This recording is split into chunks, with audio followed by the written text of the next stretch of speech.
is going to wind up as a white man against the colored man, and thank God we still have the majority. We will not be coerced into hiring any colored person, regardless of his qualifications, as a matter of duress or as a matter of expedience. It's just that when somebody says he wants 25% in by, say, the 15th or 17th of September, you can't push people. We shall not be moved like the maid, the man by war. We shall not be moved. I think there's nothing wrong with a school that's 100% Negro. When the Negro can prove to the white man that he can live like the white man, then we will accept them. And the only thing that scares me is the neighborhood all getting bad. And if we ever wanted to sell, naturally your house depreciation is the colored get in. If they move in, the next step we have to accept is intermarriage.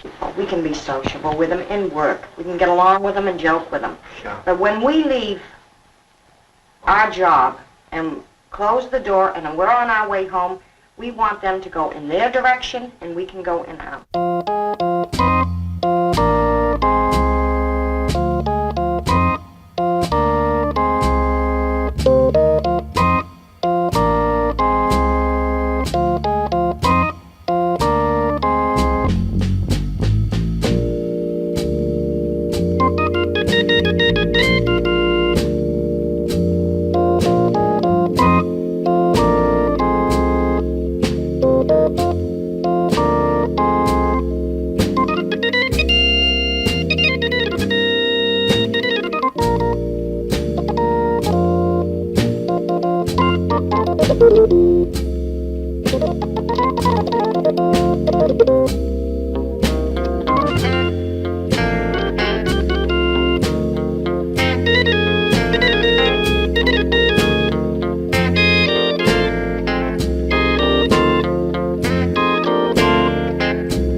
Throughout the North, the white American is confronted with Negro Americans demanding freedom now.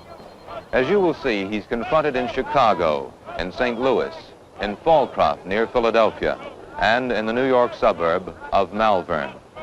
And the white man is confronted here in New York City's borough of Queens. This is the construction site of a huge $96 million apartment complex and a continuing demonstration against alleged discrimination by construction unions. The unions deny discrimination. The Negroes say of 2,000 workers on the project, only 150 are Negro. Must go. Another white union. Must go. Jim Crow. Must go. Jim Crow. Must go. Jim Crow. Must go. We're all for the same thing here. And the main issue here, of course, is a continuing struggle against construction unions, you know? Truthfully, they want more freedom, I guess, you know, and more advantages, stuff like that. But they shouldn't show it in this way, I don't think. It makes them look stupid.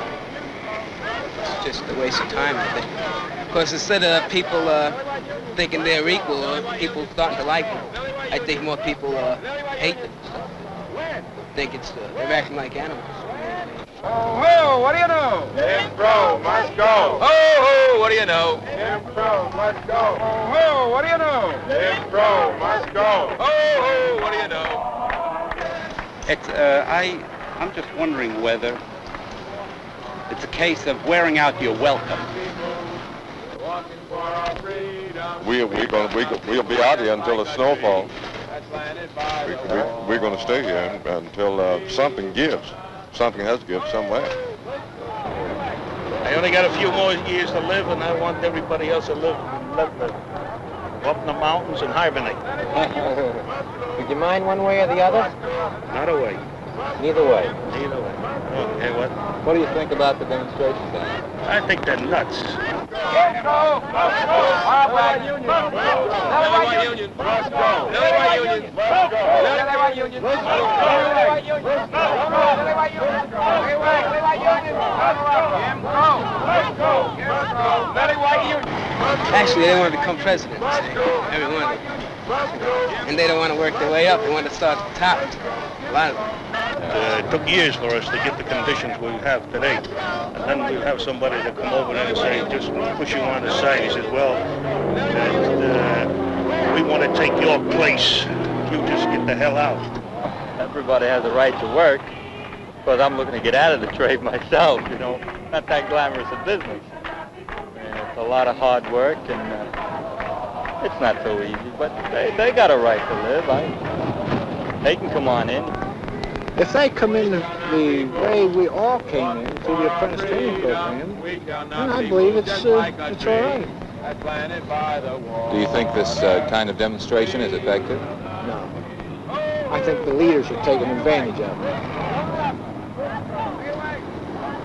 Where are you from? Louisiana? What do you think about it? That's enough said, isn't it? Is it? I'm from Louisiana. You don't care to comment anymore? Okay, thank you. Thank you. Another white union. Must go. Another white union. Must go. We count cars here from North Carolina, South Carolina, Texas, Mississippi, Alabama, and just stand here while they come through. You have out-of-state workers in this place where a Negro can't get a job. What the woman can do here? The woman can do a hard work. The woman can do a hard work. I'll tell you one thing, as far as the picketing is concerned, they seem to be able to, they are getting a few little results. They say we've been holding them down a long time, but gee whiz, I never even thought about it. You know, like, who had time to worry about them? I was struggling myself. You know, it's been tough for our side too, but it's hard work. It's not so easy, and I don't think the average guy feels that, you know, he wants to hold them down or anything. Like, I'm local 28 sheet metal workers. I don't think fellas in my union are prejudiced. I don't think anybody really prejudiced. You think the demonstrations are a good way for them to get into the union? Well, it's the only way. We picket too. I mean, we picket when we want something, so it's only fair that they should picket. Of course, lying in front of a truck, I think they did that back in 30s, so I really can't say too much about it. You know, we had our trouble too in Flint, Michigan. But, you know, everybody gets hot on the collar. If I come to you and say, I want you a job, well, you're going to get a little annoyed too, in other words. But they just want a percentage. They want to work like anybody else. I hold nothing against them. I feel most of the fellas feel the same way. We're a different stock today. We're not from the old school way, you know, hooray for me and the heck with you. We're more or less, come on, give everybody an equal chance. You know, I feel that way. My wife feels that way. I'm raising my kid that way. Well, I gotta go home. We shall not be moved just like the day, just land by war. We shall not be moved. We shall not be moved. We shall not be moved just like the stream, proclaimed by the water. We shall not be moved.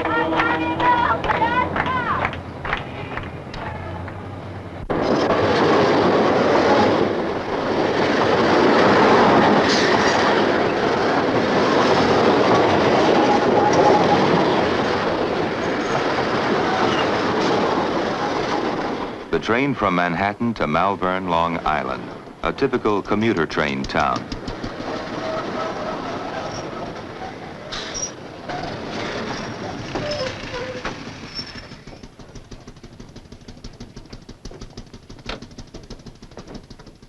"11,000 prosperous suburbanites live here, including a fast-growing number of Negroes.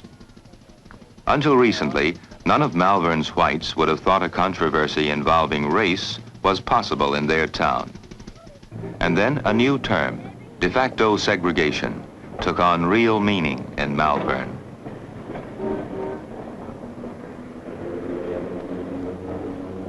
I think that the Negroes in the North have been more often wrong than right. And I think the Negroes in the South have rarely been wrong. Al Hirschman is a retired Malvern businessman. A controversial order came down from the state school commissioner, and Hirschman spearheaded a movement to fight it, in the courts and with pressure. The order, a plan must be adopted to end racial imbalance in the town's 3 elementary schools. One school is 80% Negro, the remaining 2, 80% white. Most of Malvern's Negroes live in a pleasant section called Lakeview. There are no Negroes living in the Malvern or the Lynbrook parts of the school district. When you by choice live in a community which is largely Negro or largely white, when you by your own choice do that, even though the choice is dictated with pressures such as difficulty in moving into another community, still it's by choice, there's no harm done. We're now going to go to Lakeview. And all the children in the district come to the junior and senior highs, Yes, is that right? all of them, yeah. And in Lakeview, the population is primarily Negro, is that correct? No, 50% Negro. But the population of the school, the Lakeview school is 80% Negro. It will be this year. And almost all of these newer homes were taken up by Negro residents. Some of them have Cadillacs in front of them, the middle class. And incidentally, it's mostly these newer residents and the well-to-do people in them who are causing the difficulties here. They came here to reform the place. The facts do remain that Negroes' children do not perform as well in schools as white children. Now, you can ascribe whatever reasons you want, and they're arguable. But the statement I just made is not arguable because it's a matter of fact. The strength of the Negro race do not lie in the field of academic achievement as a group. Again, making this generalization which doesn't apply to individuals. And where then is its strength? In the fields of emotion, in arts, in music, and things of that kind. If you lose the suit, if you lose the court case, what will happen? Then I think Malvern School District 12 will become a totally Negro community. Why? Because I think the whites will get out and the Negroes will come in. If the conduct of the Negroes in the south, of the North foreshadows what the Negroes of the South will want after they get an even break, then I say it's too bad for the country. Hirschman is called the father of the Taxpayers and Parents Association, TAP, called TAP. TAP obtained a court order stopping the state commissioner's plan from going into effect, and a group went to Albany to picket the commissioner's house. We all went up to Albany. We picketed at Albany. And I want to say one very interesting fact came out of this trip. Since that time, we found that there are a lot of housewives in this community who would rather picket than do housework. And we've had a real problem keeping them home in the homes.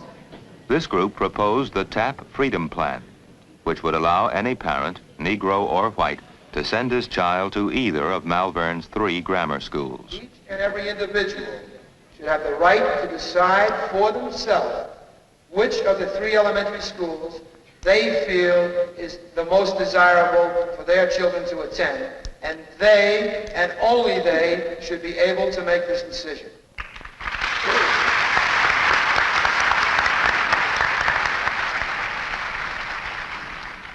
The only thing I'm saying is, I'm more interested in seeing what is to be offered as a solution to the problem. I do mind the traveling. What did you have against the traveling? The traveling? I don't drive. I have 3 little children. No matter which way the decision goes, it is still going to leave the same problem. The decision is not going to be acceptable to one or another faction. Just a minute, let me finish. Sure. Some people who are in favor of the Princeton plan have made it known that it's it would be 3/4 of a mile away, but that isn't so, because we've clocked it directly from our door to the school, and it's 1 3/4 miles. Under the Princeton plan, all Malvern children of a particular age group, both Negro and white, would be assigned to one school. One school building would be reserved for 1st, 2nd, and 3rd graders only. Its sponsors say the Princeton plan would prevent any one school from being more than 50% Negro. But they would actually have to go double the distance to that school if the Princeton plan went through. They said your children in particular would have to... Yes, my 4th grader would have to go, because they would have 4th and 5th grade in there. And every 3 years, kindergarten, 1st, 2nd, and 3rd would be in this school. 4th and 5th would be in this school. 6th, 7th, and 8th would be in this school, and high school is here. So they would have to go to 4 different schools. In that time, and during their school career. And I think that that's too many times to change. But the thought that they would have to go so far away just to balance the races, and I don't think that's good for them. That's another reason I don't like the Princeton plan. If this plan were put into effect for the reasons that they want to put it into effect, this would definitely take away everybody's rights in this one small area as far as education goes. And then the next step is going to be telling people where they can live, housing, so on and so forth. It's got to come to that, because if the state education department is going to try to control racial balance in the schools by destroying the neighborhood schools, and if people all move out of a neighborhood, and let's say it becomes an all-white neighborhood, and Rockville Center becomes an all-Negro neighborhood, what are they going to do then? Merge school districts? And then the next step, when the people move again, if people move again and change where they change the neighborhoods again, and then the next step is going to be to tell you, well, you can't move anymore. You have to stay there, or you'll upset the racial balance. The real problem is the hysteria on the part of parents, who I think, 1, are really disappointed because the kids, they'd like them to be nearby, and 2, I think because there are a lot of feelings that go below the surface that maybe a lot of people aren't willing to recognize in themselves. Rabbi Samuel Cheel thinks something should be done to balance the races in Malvern schools. Possible to get both sides together. We're currently working on this. Now, you see, it seems to me that in the North, nobody's against integration. Everybody's for integration, but not now, not here. Maybe, in next town, next century, but not here. And so it seems to me that this is really a part of a strategy. The strategy is that you just can't say we're segregationists, because only Governor Wallace can say that, But this can't be said in the North. Everybody's for integration. And I don't really think that they're bigots, but I think we all have a lot of problems and prejudice that we're not willing to face. One can attempt to defer the solution to this problem by simply saying it's a housing situation, it's a sociological problem, it's not a school problem. That's not facing the issue. In Malvern, it happens to be focusing on the schools. This is the place to start working on it. It's got to be broken somewhere. You just can't choose the place that you're going to start solving this problem. The Jefferson Bank, St. Louis, Missouri. Executive Vice President Joe McConnell is confronted. On the afternoon of August the 28th, 1963, which was the deadline set by the Corps organization for our hiring poor Negroes, two of the representatives of Corps called at our bank and asked what we had intended to do. And I told them at that time that our position was clearly stated, that we would continue to follow a policy of non-discrimination in hiring of of all of our employees on a qualification basis if a need existed. And they said, then you're not going to hire 4 people by today. And we definitely said we would not do that. They said, well, then, if we would call off this demonstration, would you, on a preferential basis, hire 4 Negroes within the next 6 months? And I explained then that that is exactly what they were preaching against. That would be discrimination against the white employee, and we would certainly not agree to that.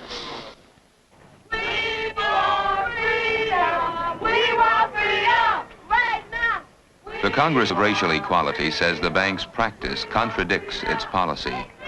Corps says it's been 7 years since Jefferson Bank hired a Negro, and points out there are 80 white and 2 Negro employees. Into the bank or onto bank property with the objective of immediate arrest.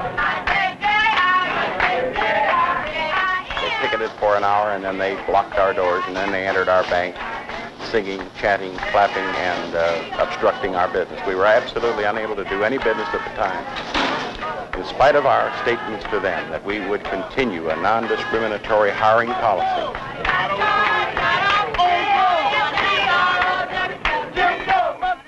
One of our most trusted employees, a colored boy who's been with us, I think, close on to 15 years. Started as a paper boy on the corner of Jefferson and Franklin Avenue. We put him to work as a porter, then as a bank messenger, and finally, 5 or 6 years ago, as a statement teller, and then as a teller. Dave? Dave, I want you to meet Mr. Page. Hello, how are you? I've been telling Mr. Page that you've been with us for, what, 15 years or 13 years? 13 years. Have they been pleasant years, Dave? Very pleasant. Well, that's what I was telling Mr. Page, and I was also telling him how you felt about the demonstrations here at the bank. Yes, sir. How do you feel? Well, I think they made a stupid move. I think they were wrong in the way they came in. You don't demand anything. You should ask people and negotiate with them. That's the way I feel about it. And I think if they had came in and in the right manner and through due process, they would be given every consideration.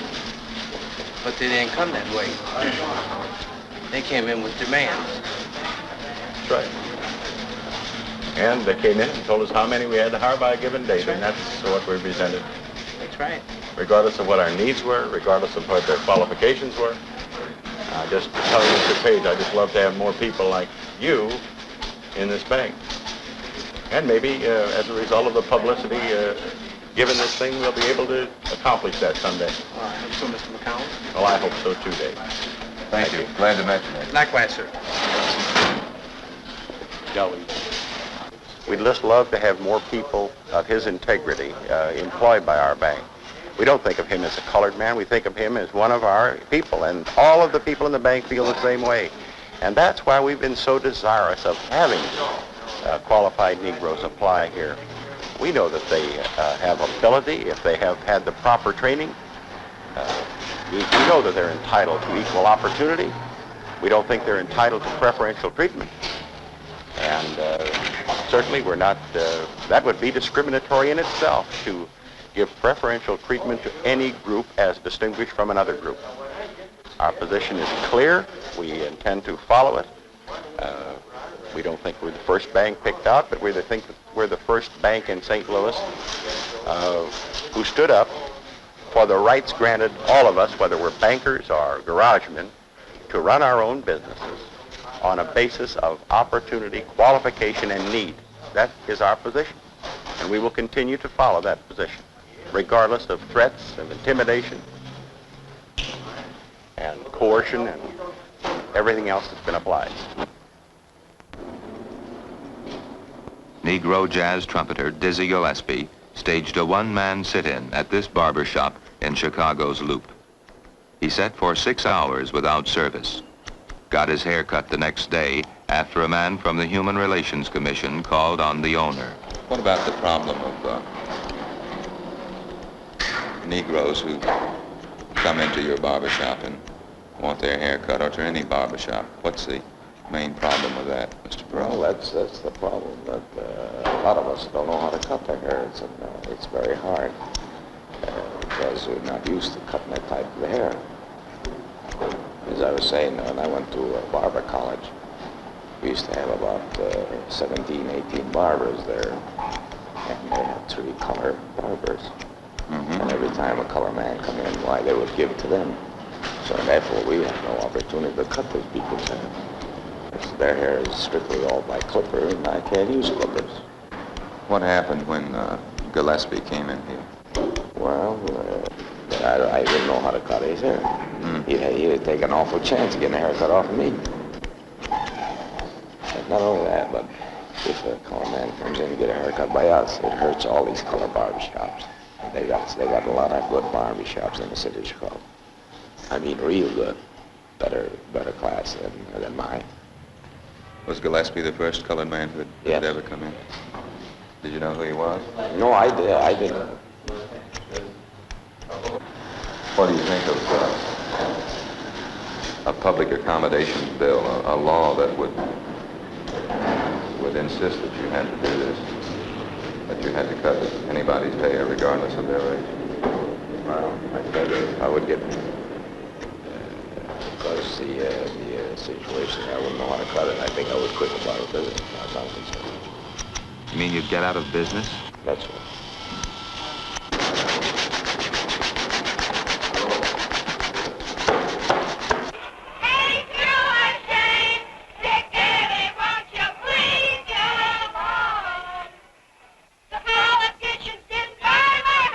Thousand whites march on Chicago's City Hall, opposing an open occupancy bill under consideration by the City Council. The marchers want a statewide referendum on the question, but the bill passes anyway and makes it illegal for real estate brokers to discriminate in the sale or rental of housing. The march was organized by Howard Skaman, the 31-year-old chairman of the Property Owners Coordinating Committee. The committee is made up of representatives from neighborhood organizations throughout Chicago. I can't see how they can pass something like this when the state voted against it. Well, they won't be able to after we get through with them. Well, gee, that's a relief. Okay, but sir. It's good to know that somebody's still fighting for the white people. Gee, they're stepping all over us. I have to work with them downtown, and brother... Skaman is becoming a familiar public figure in Chicago. There's even talk of running him for Congress.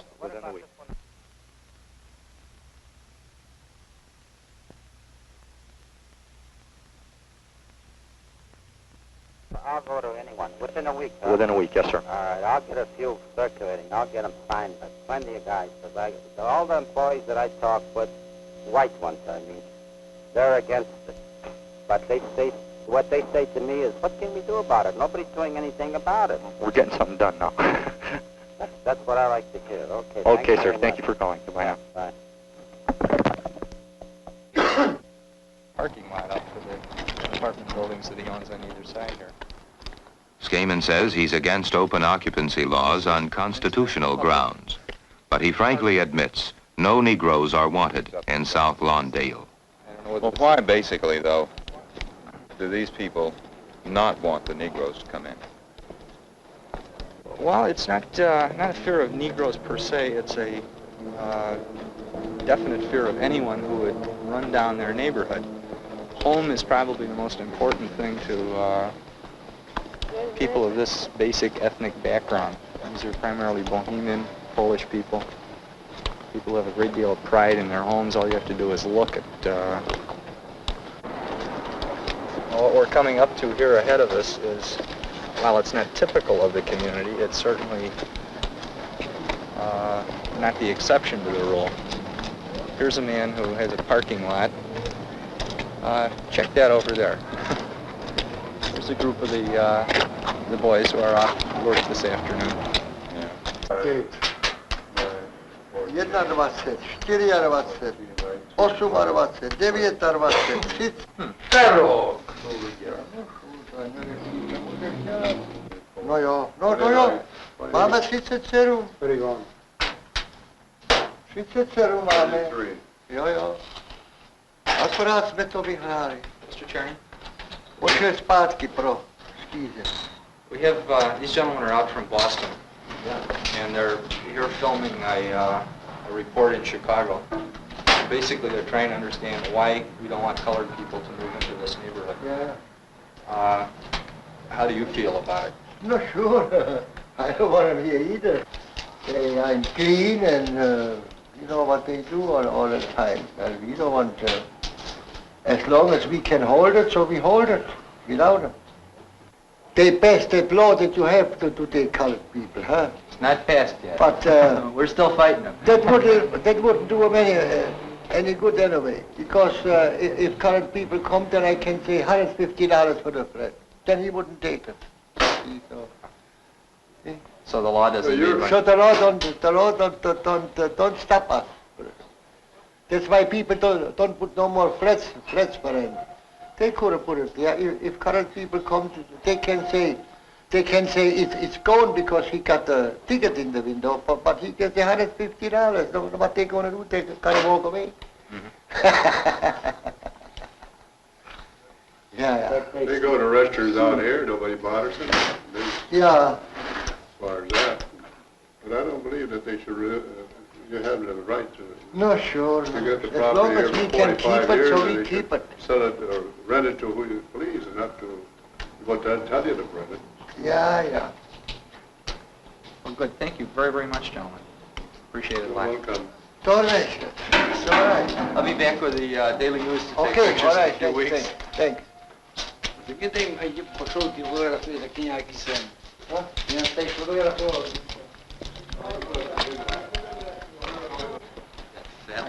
Well, let's go and take a look at the adjacent neighborhood. All right.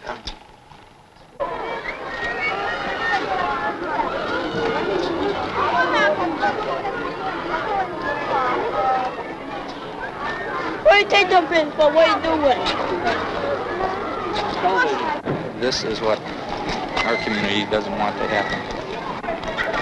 Well, you can go almost anywhere and find run-down neighborhoods like this one.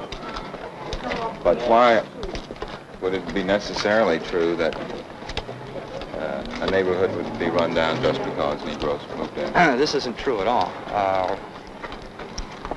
You take our Chatham section here, which is one of the very finest residential areas in the city, almost exclusively Negro.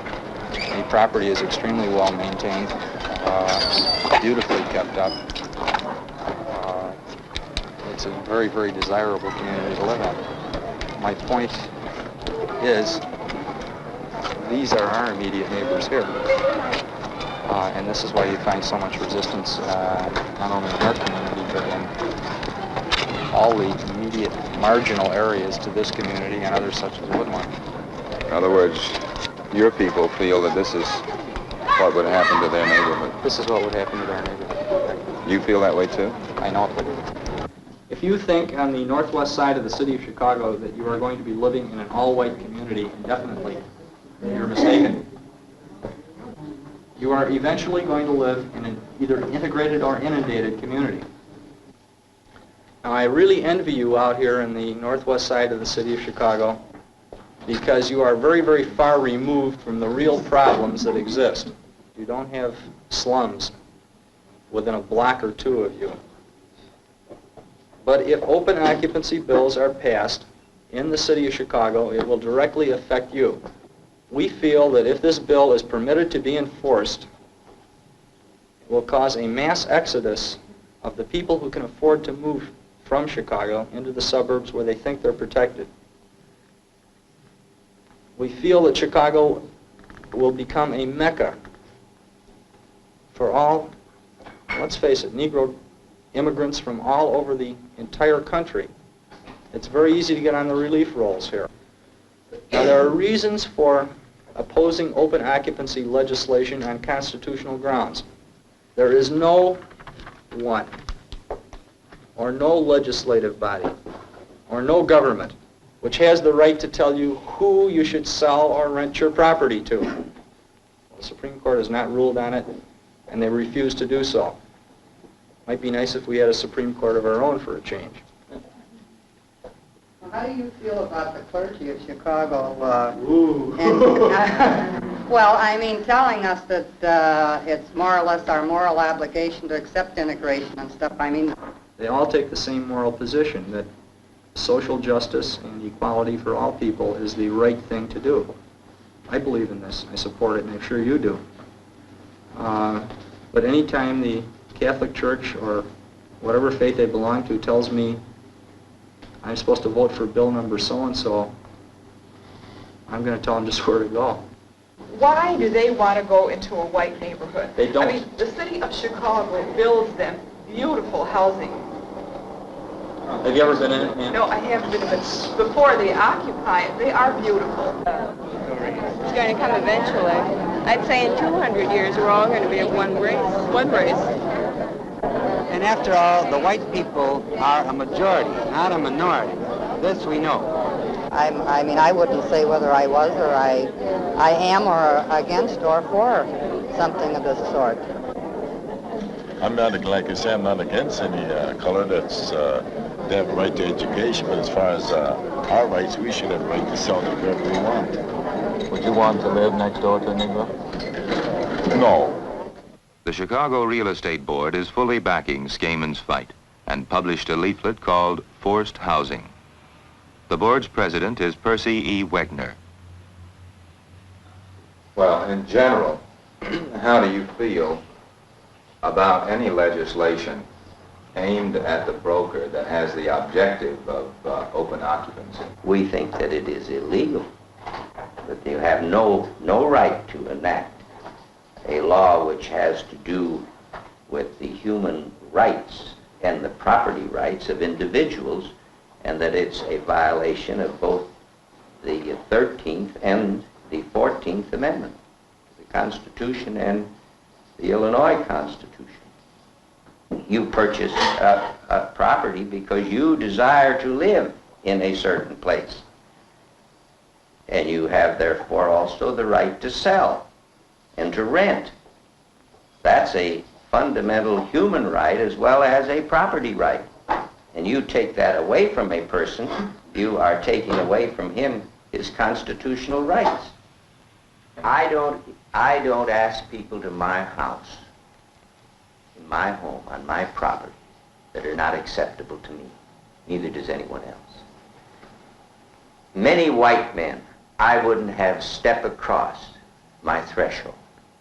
Right? Would you? Do you allow everybody to come in your house? That's all there's to it. Do Negroes come into my house? Do Chinese come into my house? Do I entertain them in my house? Yes. At my choosing. See? The same as they accept me in their home. Don't forget that in Chicago, the International Real Estate Federation had a convention here in June in which we had 348 members of the Real Estate Federation of all races, all creeds, who joined together in a convention. And next year, we're going to Israel. The solution to a problem of this type lies in education. Education in both races, both in the white race and the Negro race. Whether over the course of time there will be integration to the point of acceptance of all peoples by each other is something that I don't believe any man could foretell. people don't accept each other per se. You have your own friends. You have your own people that you choose to live with. We might even say that amongst our relatives we don't get along well together. So to expect that by law you can make a social change of this type is pretty far-seen and far-reaching. There are 1,500 row houses in Delmar Village, a 7-year-old housing development in Fallcroft, Pennsylvania. Homes in this Philadelphia suburb sell for $10,000 to $11,000, and the people of Fallcroft call them their dream houses. Most of Fallcroft's residents work in the technical labor field. They make between $4,500 and $8,500 a year. They are proud of their community. Until recently, it was all white. Then, Horace Baker, his wife, and little girl moved in.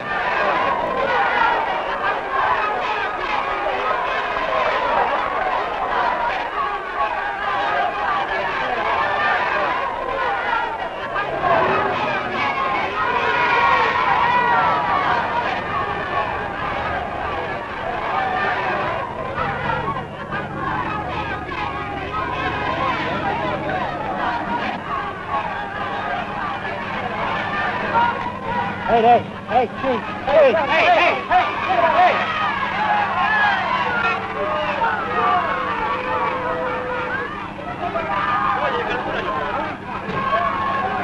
Okay.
It sort of just seems like a nightmare because you feel as though you were only trying to move into a home in which you'd purchased, and that you weren't trying in any way to interfere with anyone else's life or their property, but yet you were. And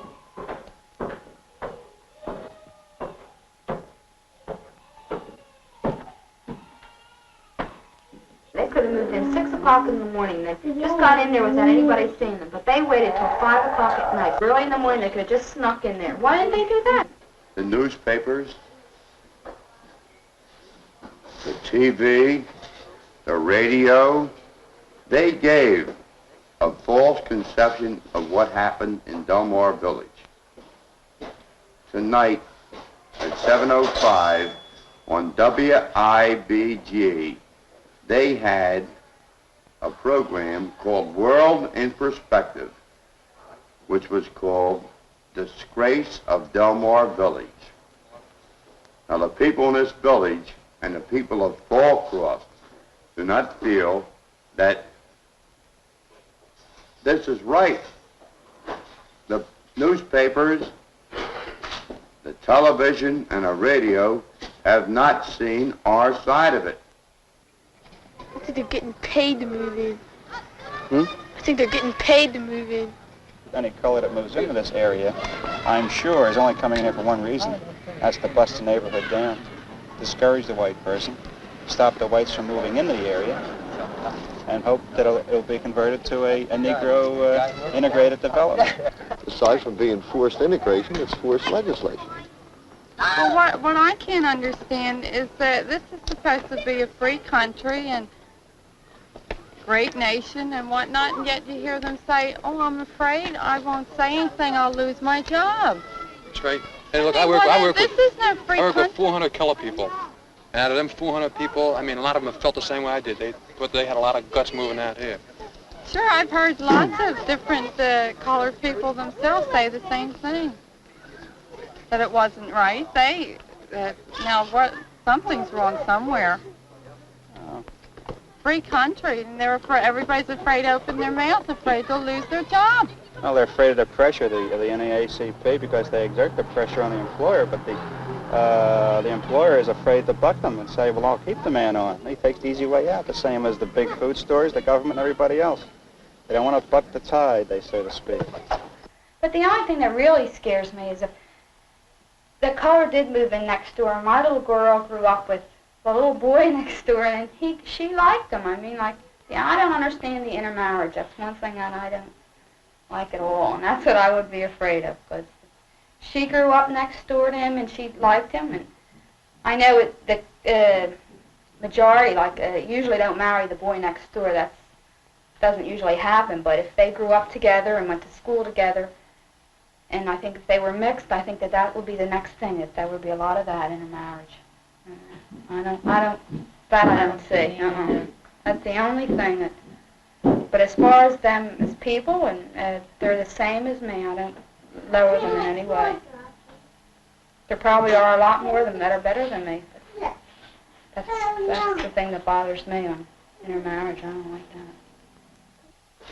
Well, I can't see why that this color family, Negro family, moved down Delmar Village, where within 4 blocks away, they built a new housing development, and they're still building it, that they couldn't move down there. And I can't see them moving down Delmar Village, where houses are anywhere between 5 and 10 years old, and trying to move in something old, and yet they can move in a new house. What are they trying to prove? A lot of people in this world think that the Negro, I say Negro, has a place in this world. He does have a place in this world. The Negro does not want equality. He wants preference. Who was it President Kennedy says in his inauguration address, ask not what your country can do for you, but ask what you can do for your country. What has the Negro race done for their country since 1960? I don't know, but we've done a lot. We have done an awful lot. Well, they're pushing too hard. They're pushing the white people too hard. And something's got to be done. I don't know what, but we're going to maybe have to start right here in Fallcroft. The newly appointed block captains of Delmar Village meet. Their purpose, to keep the people of the village informed and freeze out the bakers. No white in Fallcroft has spoken out in defense of the bakers. The block captains say they speak for all of Fallcroft's white residents. Everything that's done here violently in Fallcroft is against the federal government. That's why our mayor had to go with the federal government. And I think everybody in this town understands that these people had the right to come into Fallcroft and live like first-class citizens. But to me, and I think to 90% of the white people, they haven't proved themselves.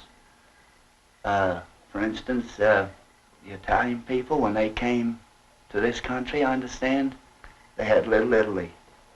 The Germans, they had their towns. And they proved one thing to each other, that they could live with each other. Unfortunately, these people came out here and gave everybody the impression that they were being pushed in by an outside organization, although it's been denied. Anybody can deny anything. I believe we brought up a point, though. When you purchased your house, how many times did you look at it? A good 10 or 12 times, more than that. Now, every week I believe the bakers, I say the bakers, looked at their house only once. I found out, and they visited their home once. If it was such a dream house, I'm sure, before the settlement time came around, they would have been inspecting the house more than Well, I'd have slept in like it. 5 or 6 times. At least me, I bought the house before it was even built. Well, I'd have slept in that house, Tom. Right. It was such a dream house before they put the roof on. That's right. Well, Jack, is another point that I'd like to bring up. For instance, when these television men, white television men, interview these colored people, I would just like just once, for this colored man to ask this man where he lives. Where do you live? Do you live with colored people? Or do you have a nice home, 3 acres of ground with a house right in the middle, and you're one of these saying integrate? That's quite right. Well, And that's what's burning everybody up. I mean, with these row homes, you're living next door to each other. And, I mean, contact every day. You share a It's common walk, common walk. steps. You have nothing but perhaps 6 inches of masonry between you and your neighbors. If they get a little loud, you're aware of it. There's no doubt about this. Everybody has to be more concerned with their neighbors than we would otherwise. The whole truth in a nutshell, the 90% of the whites that live in Fallcroft have ran away from the colored people. I ran away from the colored people. I will not deny this. My wife, when I lived in Philadelphia, I had, my family would try to go to the store. My wife, for instance, would try to go to the store 8 o'clock at night. She couldn't make it. It was because that 80% of the colored people had moved into West Philadelphia. And I had to run. I had to protect my family. It's no sense. I tried. I had a colored fella living next door to me. An ace.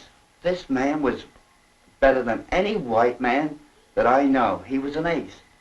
And he told me, I hate to use this word, nigger, but he told me that nigger riffraff is moving in, Eric, and I'm gonna move out. I have to move out of this town myself.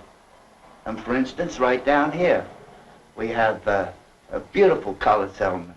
Beautiful. These people have come to our stores. I work with colored people. They're wonderful. I think they're great. I mean, the people working for me. But I can't see them living on my doorstep because they have proved nothing to me. Let's take the Baker family, for example. He moved into our area on the 29th day of August. This man, it was advertised on WIP in Philadelphia. This man went to Florida. His wife returned to work. This is the same damn kind of irresponsibility that we're talking about. His wife was working. He was in Florida. Where was the daughter? The daughter has been in Sellersville, Pennsylvania, with the mother-in-law. Now, this is the same kind of thing that we're talking about. Irresponsibility. My children are home. My children haven't been farmed out since I've been married. Have yours? This is a normal deal. A girl integrated a university. What'd she do? She married a white fella from Boston, or from Massachusetts. Her father thought it was a disgrace. Why did he think it was a disgrace? This man possibly could have been paying lip service to integration. Now, it's just this simple. Now, we've had do-good ministers that have donated money to these people. Who else has donated money? Every taxpayer in the United States of America has donated money to these people. For what? Why does the American person try to buy his conscience with $1? They just don't want to face it, Joe. The white people just don't want to face this thing, and they're just backing down on everything that the NAA says. Well, I don't think they don't want to face it. I think every white man would like to do his share, but they're afraid. Now, this NAACP is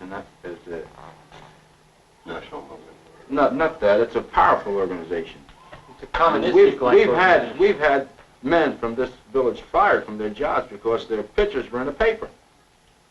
This is true. Now, what kind of rights does the white man have when this has to happen? They're all afraid to move. It gets back to what I said again. This is a organized minority group that's taking charge of an unorganized majority group. They vote in a block, which is what we have to do. We have to vote in a block. We always fight when our backs are against the wall. This is the same with a lot of animals, which we're all animals. But Joe, but some of us are cannibals. But let's not sell this short. But we can't fight, Joe, because this is one country. I mean, this is what the Communist Party wants. They're going to destroy us within. And I tell you, Joe, we can't say fight. I mean, we've got to iron this thing out with our politicians. I'm talking about You mean with our fighting politicians? legislation. Yeah, fighting our legislation, because this is one country, Joe. I agree. And we've got to get this thing ironed out amongst ourselves. We need no other country to iron this thing out.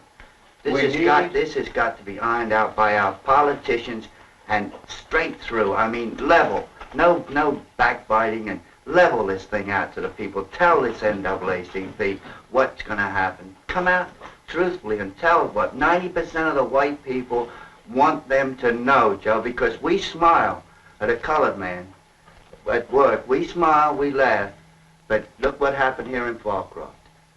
The other side of the face was turned. His face was slapped. It could have been the same man that you work with or I work with. It could have been true. I mean, we have to level this thing, and we don't want to live with it, and that's all there is to it.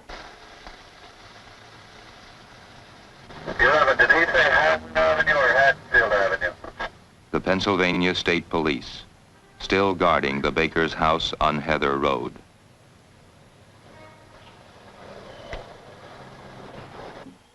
This is the type of a feeling that I felt that in the home that we would purchase, in whatever neighborhood, we would earn the neighborhood's respect. This is what I do, and this sort of my philosophy in life is in earning people's respect and being just treated as an individual and not trying to be stereotyped with any type of a group or race or creed.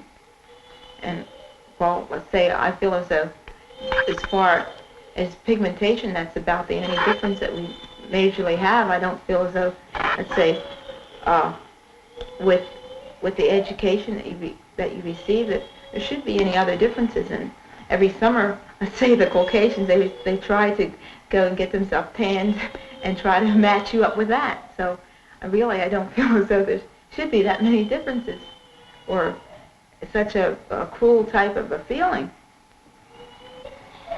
How do you think this is going to affect your child? She wasn't here during the first week that we were here, and I'd say as far as the type of a feeling that's going on, I don't feel as though directly she would be aware of. Maybe in a year or so she would, but right now I don't feel, unless someone actually told her, she knows no prejudice at all, and she'll say hello to anyone. Has she said hello to any of the residents in Fallcroft? I'm sure she has. She went outside, I guess it was the same day that she came here, and the neighbors next door had put up a wrought iron rail at the top, but they put it off just enough off center that it meant sort of taboo that we weren't supposed to touch it. And so, of course, she not knowing this, she went down and touched it, and some neighbor hollered, "Get that baby's hand off the rail." So with that, I just told her not to touch it, but I'm sure she'll touch it again until we put up a railing beside it so that she doesn't come in contact with that one.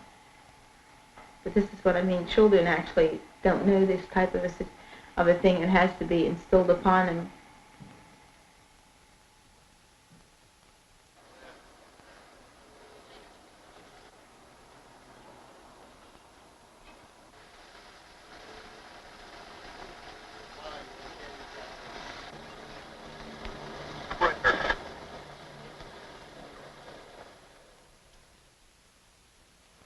In New York, Chicago, St. Louis, and in suburban Fallcroft, Pennsylvania, we've seen how some white Americans in the North responded when confronted with Negro Americans demanding freedom now.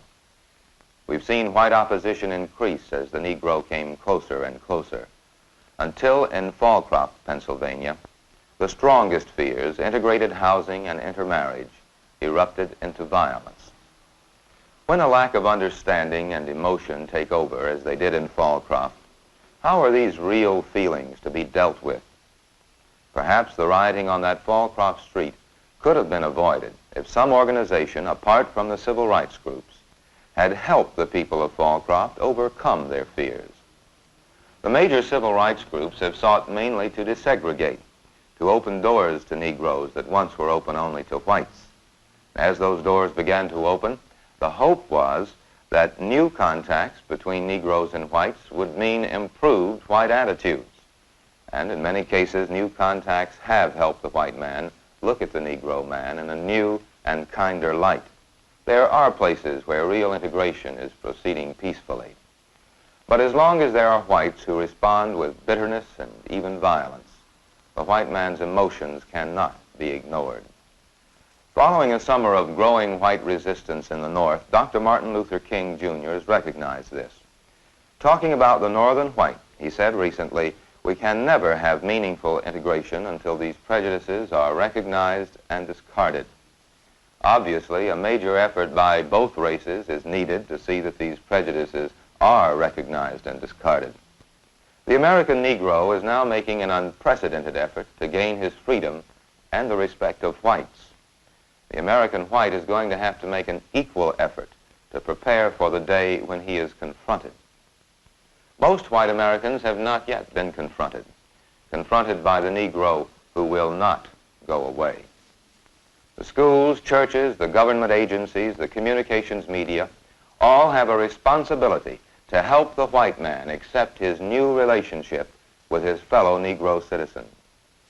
But ultimately, whether or not the white man receives the help he needs, it will be the truly personal decisions that count. And so every white American now needs to ask himself, what will my answer be when I am confronted?